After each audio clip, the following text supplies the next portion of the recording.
कभी सोचा है अडानी या अंबानी हम जितना टैक्स क्यों नहीं भरते हैं? क्या यह इलीगल है? बिल्कुल नहीं। ये बस एक सीक्रेट गेम है जो हमें स्कूल में कभी सिखाया नहीं गया। असल में टैक्स आपकी इनकम पे नहीं, आपकी टैक्सेबल इनकम पे लगता है। डिफरेंस समझना चाहते हो?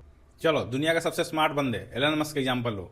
जब उसे टेस्ला बनाई, उसने बोर्ड से कहा मुझे सैलरी नहीं, सिर्फ स्टॉक ऑप्शन चाहिए। उसे $6 के भाव से करोड़ों शेयर्स मिले।